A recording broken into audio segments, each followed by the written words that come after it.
السلام علیکم ورحمۃ اللہ وبرکاتہ۔ آج صبح جب اٹھے تو یہ افسوسناک خبر سننے کو ملی کہ رہبر شریعت، پیر طریقت، محبوب العلماء حضرت پیر ذوالفقار احمد نقشبندی صاحب دامت برکاتہم العالیہ وہ انتقال فرما گئے ہیں۔ اب وہ دامت برکاتہم العالیہ نہیں رہے بلکہ رحمت اللہ علیہ ہو گئے۔ تو یہ خبر سن کر بہت ہی دلی افسوس ہوا، اور پہلے تو مجھے یقین نہیں آیا کہ یہ خبر درست ہے یا نہیں۔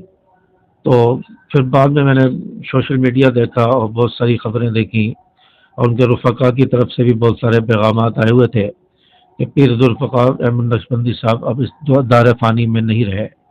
تو آج روحانی طور پر ہم سب جو ہے ایک بہت بڑے ولی سے محروم ہو گئے ہیں اور روحانی طور پر یتیم ہو گئے ہیں۔ حضرت پیر ذوالفقار احمد نقشبندی صاحب کی بہت ساری خدمات تھیں، اور بہت سارے ان کے رفقا ہیں، بہت سارے خلفاء ہیں، اور بہت بڑا ان کا ایک حلقہ تھا، حلقہ احباب تھا، اور پوری دنیا میں ان کے چاہنے والے، ان سے محبت کرنے والے علماء، صلحاء، رفقا موجود ہیں۔ تو یہ ایک بہت بڑا دھچکا لگا ہے اور ایک بہت بڑا خلا ہے۔ حضرت پیر ذوالفقار احمد نقشبندی صاحب کوئی معمولی شخص نہیں تھے، بہت اللہ والے تھے، بہت بڑی شخصیت ہے، اور اولیاء میں، صلحاء میں بہت بڑا مقام رکھتے تھے۔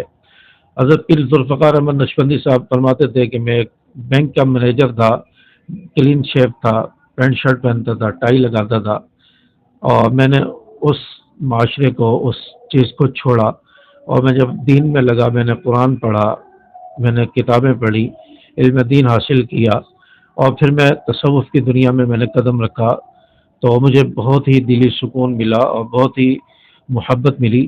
تو پھر ذوالفقار احمد نقشبندی صاحب ایک دنیاوی ماحول سے یہاں پر آئے تھے اور دین کے لیے بڑی خدمات کی، اور انجینئر ہونے کے باوجود انہوں نے دین کو ترجیح دی اور تصوف، تبلیغ اور لوگوں کی اصلاح کو ترجیح دی۔ تو یہ ایک بہت بڑی ان کی قربانی بھی تھی، اور دین کے لیے بہت بڑی ان کی خدمات بھی ہیں۔ میں ان کے تمام رفقا، خلفاء اور ان سے عقیدت رکھنے والے، محبت رکھنے والے، اور ان کے اہل و عیال اور ان کے لوائقین سب سے اظہار تعزیت کرتا ہوں۔